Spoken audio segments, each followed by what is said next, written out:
ஓம் நம சிவாய. தென்னாடுடைய சிவனே போற்றி, எந்நாட்டவர்க்கும் இறைவா போற்றி. சர்வம் தொலைக்காட்சி நேயர்கள் அனைவருக்கும் ஜோதிடர் யோகி ஜெயப்பிரகாஷின் அன்பான வணக்கங்கள். அன்பு நேயர்களே, இந்த பதிவில் நம்ம என்ன பார்க்க இருக்கோம் அப்படின்னு சொல்லி கேட்டிங்கன்னா, குரு பெயர்ச்சிங்க. எப்போவுமே 12 ராசி அன்பர்களுக்குமே ராகு கேதுக்கள் வருடம் பெயர்ச்சி ஆவார்கள். 1.5 ஆண்டுகளுக்கு ஒரு முறை, 2.25 ஆண்டுகளிலிருந்து 2.5 ஆண்டுகளுக்கு ஒரு முறை சனி பெயர்ச்சி ஆவார். ஆனாலும் வருடத்திற்கு ஒரு முறை பெயர்ச்சி ஆகின்ற இந்த குரு பகவானின் பெயர்ச்சியை எதிர்நோக்கிய மக்களினுடைய பார்வை இருக்கும். ஏன் அப்படின்னு கேட்டிங்கன்னா, குரு பகவான் நவகிரகங்களிலேயே முழு முதற் சுபகிரகம் அப்படின்னு அழைக்கப்படக்கூடியவர். இவருடைய பெயர்ச்சி எப்பொழுதுமே நற்பலன்களையே அதிக அளவில் வழங்கும் என்று மக்களிடையே பரவலான ஒரு நம்பிக்கை உண்டு. அதுக்கு ஒரு உதாரணம், குருபலம் வந்தால் திருமணம் ஆயிரும், குருபலம் வந்தால் வீடு கட்டிடுவோம், குருபலம் வந்தால் வீட்டில் சுப நிகழ்வுகள் நடக்கும். இந்த மாதிரியான நம்பிக்கை மக்களுடைய ஜோதிடம் பற்றி அறிந்த அடிப்படை மக்கள்கிட்ட கூட இந்த எண்ணங்கள் விரவி இருக்கிறது. அப்பேற்பட்ட ஒரு அற்புதமான கிரகம் இந்த குரு பகவான். அனைத்து விதமான சுபிட்சங்களையும் வழங்கக்கூடிய இந்த குரு பகவான் 12 ஆண்டுகளுக்கு ஒரு முறை தன்னுடைய உச்ச வீடான கடகத்திற்குள்ளாக வலுப்பெறுவார். எப்பொழுதெல்லாம் ஒரு இயற்கை சுபகிரகம் வலுப்பெறுகிறதோ அது சமூகத்திற்கும் சரி, தனி மனிதனுக்கும் சரி நன்மையை செய்ய கடமைப்படுகிறது. அந்த விதத்தில் 12 ஆண்டுகள் கழித்து தற்பொழுது மிதுனத்தில் வீற்றிருக்கின்ற இந்த குரு பகவான் கடகத்திற்குள்ளாக நகர்ந்து உச்ச வலு பெறப்போகிறார். கிட்டத்தட்ட ஒரு 10 மாதங்களுக்கு மேலாக அந்த கடக வீட்டில் அவர் நிலை கொள்ள இருக்கிறார். இந்த 10 மாதங்களும் ஒரு நல்ல ஏற்றமான ஒரு சூழலை உங்களுக்கு பெற்றுக் கொடுக்கும். ஆக இயற்கை சுபகிரகம் வலுவடைந்த குரு கடகத்தில் அமர்ந்து தன்னுடைய 5ஆம் பார்வையாக விருச்சகத்தை பார்க்கிறார், தன்னுடைய 7ஆம் பார்வையாக மகரத்தை பார்க்கிறார், தன்னுடைய 9ஆம் பார்வையாக மீனத்தை, தன் வீட்டை தானே பார்க்கிறார். இந்த அமைப்புகளில் பெயர்ச்சியாகின்ற இந்த உச்ச குரு பகவானினுடைய பெயர்ச்சி உங்களுக்கு எங்கு நன்மையை தரும், எங்கு நீங்கள் கவனமாக இருக்கணும், இந்த 2 விஷயத்தை தான் நம்ம வலுப்பெற்று பார்க்க இருக்கிறோம். சரிங்களா? இப்பொழுது உங்களுடைய நட்சத்திரத்திற்கு 27 நட்சத்திரக்காரர்கள் இருக்கிறீங்க. உங்களுடைய ஒரு ராசிக்குள்ள ஒரு நட்சத்திரம் இருக்கும் இல்லையா, அந்த நட்சத்திரத்திற்கான பலாபலன்கள் நம்ம பார்க்க இருக்கோம். உங்கள் நட்சத்திரத்திற்கு இந்த குரு பெயர்ச்சி என்ன விதங்களில் சப்போர்ட் பண்ணும், என்ன இடங்களில் நீங்கள் கொஞ்சம் நிதானிச்சிருக்கணும், அவ்வளோதாங்க. இதை தான் நம்ம இப்போ விரிவாக பார்க்க போகிறோம். இது கூடவே உங்கள் ஜாதக தசாபுக்திகளையும் நீங்கள் தனிப்பட்ட முறையில் பார்த்துக்கிறது உங்களுடைய விருப்பம். ஏன்னா அது முழு பலன், இது பொது பலன். சரிங்களா அன்பர்களே? உங்களுடைய ஜென்ம நட்சத்திரத்திற்கு குருவின் பெயர்ச்சி என்ன ஏற்றங்களையும் மாற்றங்களையும் தருகிறது விரிவாக பார்க்கலாம். வாருங்கள். விசாக நட்சத்திரம். விசாகத்தை பொறுத்த மட்டிலும் இந்த ஜூன் 2ஆம் தேதி நடைபெற இருக்கின்ற இந்த குருவின் பெயர்ச்சியில் ஒரு நல்ல முன்னேற்றம்னு நான் சொல்லுவேன் அன்பர்களே. அதுவும் குறிப்பாக 10ல் குரு வந்துட்டாரே, வேலை போயிருமே அப்படிலாம் நினச்சி பயப்பட வேண்டாம். விருச்சிக ராசி அன்பர்களுக்கும் சரி, இல்லை துலாம் ராசியில் இருக்கிற விசாக நட்சத்திர அன்பர்களுக்கும் சரி. ஏன்னா இந்த காலகட்டம் 10ஆம் இடத்துல குரு வந்தால் பதவி போயிடும், வேலை போயிடும் அப்படிலாம் நினைப்பீங்க. வேலை போகும், நான் இல்லைன்னு சொல்லலை. ஒரு சிலருக்கு வேலை போகலாம், ஒரு சிலருக்கு வேலை போகாமல் அதில் ப்ரெஷர் இருக்கலாம். ஆனால் மீண்டும் மீண்டும் வேலை கிடச்சிரும். ப்ரெஷர் இருந்தாலும் உங்களுடைய வளர்ச்சி, சம்பள நகர்வு அதெல்லாம் நல்லபடியாக போய்கிட்டே இருக்கும். அதில் நீங்கள் கவலைப்பட வேண்டிய அவசியம் கிடையாது. அதை நீங்கள் நல்லா உள்வாங்கிக்கிடுங்க. சரிங்களா? சரி, முதல்ல நம்ம நன்மைகளை பார்த்துருவோம். அன்பு நண்பர்களை, முதல் அமைப்பாக வேலையில்லா நண்பர்களுக்கு வேலை வாய்ப்புகள் கிட்டும். ஏற்கனவே வேலை வாய்ப்புகளில் இருக்கிற அன்பர்களுக்கு அதில் ப்ரெஷர் இருந்தாலும் அதையெல்லாம் தாண்டி வழக்கமாக கிடைக்க வேண்டிய அந்த சம்பள உயர்வு, கிராஜுவேஷன் இதெல்லாம் நல்லபடியாக கிடைக்கும். அந்த கிராஜுவலாக உங்களுடைய வளர்ச்சி ப்ரெஷருக்கு பிறகு கிடைக்கும். அது ஒன்று தான் 10ல் குரு இருக்கிற தொந்தரவு. சரிங்களா? மற்றபடி ஒன்றும் கவலை வேண்டாம். அதே போல் தொழில் செய்து கொண்டிருக்கின்ற அன்பர்கள் புதிதாக தொழில் ஆரம்பிப்பது, ஏற்கனவே செஞ்சுக்கிட்டு இருக்கவங்க தொழிலை விரிவுபடுத்துறது, இது அனைத்திற்கும் இந்த காலகட்டம் சிறப்பு. 1008 போட்டிகள் இருந்தாலும் 2008 போட்டியே இருந்தாலும் கூட அதெல்லாம் தாண்டி வெல்லுவீங்க.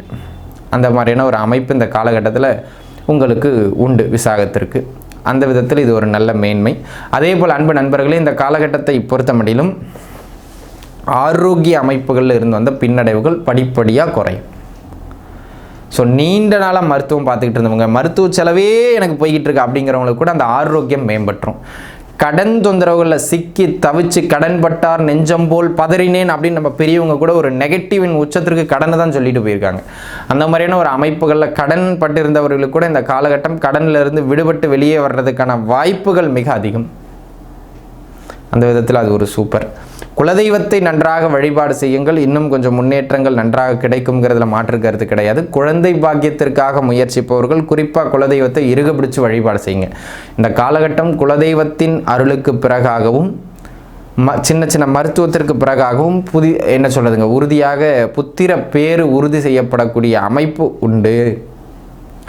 அப்போ நீங்கள் என்ன பண்ணணுங்க, குலதெய்வத்தை பிரார்த்தனை பண்ணிட்டு மருத்துவம் பாருங்கள். குழந்தை இல்லாத அன்பர்கள் உடனடியாக குழந்தை கிடைக்கிறதுக்கான வாய்ப்புகள் நிறைய உண்டு. அதே போல் இந்த காலகட்டத்தை பொறுத்த மட்டிலும் வருமான ரீதியாக கையில் 4 காசு ஏற்றம் சேமிப்பு பெருகக்கூடிய அமைப்புகளில் இந்த காலகட்டம் உண்டு. அப்போ பொருளாதார ரீதியாக இது வளர்ச்சியை தரும் அப்படிங்கிறதுல எந்த மாற்று கருத்தும் கிடையாது.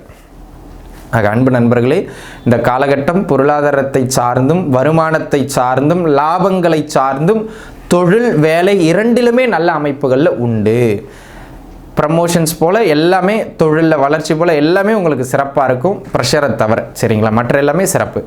அதே போல் அன்பு நண்பர்களே, இந்த காலகட்டம் உங்களை சார்ந்த குடும்ப உறுப்பினர்களுக்கும் டக்குன்னு குடும்பத்தில் சுப விஷயங்கள் நடைபெறும். குடும்ப வீட்டை உங்களுக்கு நல்ல முறையில் குரு பகவான் உச்சகுரு பார்வை செய்கிறார். ஸோ குடும்பத்தில் நல்ல சுப விஷயங்கள் டக்குன்னு நடைபெறுறது மாதிரியான ஒரு யோகமான காலகட்டமாக இந்த காலகட்டம் அமைகிறது அப்படிங்கிறதுலையே எந்த விதமான மாற்று கருத்தும் கிடையாது. ஸோ தொட்ட விஷயங்கள் அனைத்தும் நல்ல ஏற்றத்தையும் மேன்மையையும் பெற்று கொடுக்கும் அன்பர்களே. அதேபோல் கொடுத்த வாக்கை காப்பீர்கள். அதனால் தொழில் செய்கின்ற இடங்களையும் சரி குடும்பத்திலையும் சரி உங்கள் மீதான நம்பிக்கை பிறருக்கு அதிகமாகும். கொடுத்த வாக்கை காப்பாற்றிறாருப்பா, சரியான மனுஷன்ப்பா அப்படிங்கிற மாதிரியான ஒரு அமைப்பு.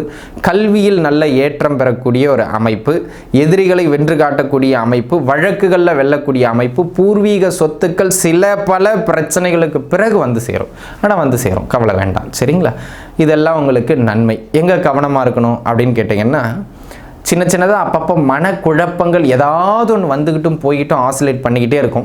அதனால் நீங்கள் கொஞ்சம் மன உளைச்சலுக்கு ஆளாவீங்க. கூடுமான வரையில் என்ன குழப்பம் வந்தாலும் அதை விட்டுட்டு உங்கள் வேலையை பார்க்கறது நல்லது. ரெண்டாவது, இந்த காலகட்டத்தை பொறுத்த மட்டிலும் மேஜர் இஷ்யூன்னு கிடையாது.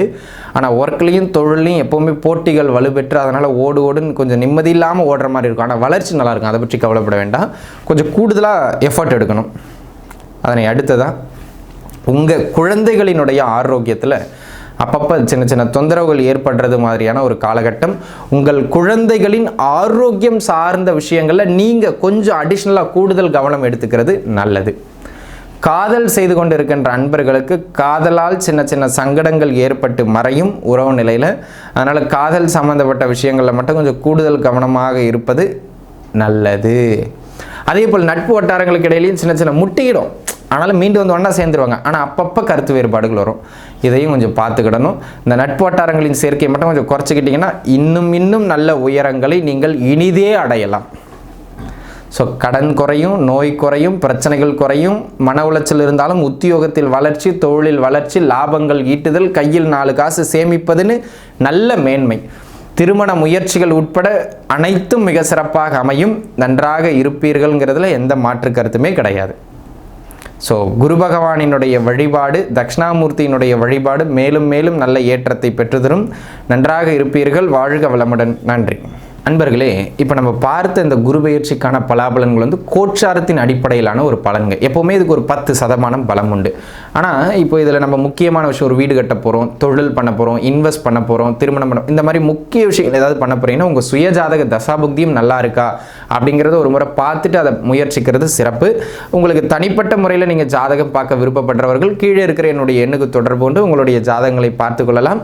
அனைத்து சர்வம் டிவி நேயர்கள் அனைவரும் நன்றாக இருப்பீர்கள். வாழ்க வளமுடன். நன்றி.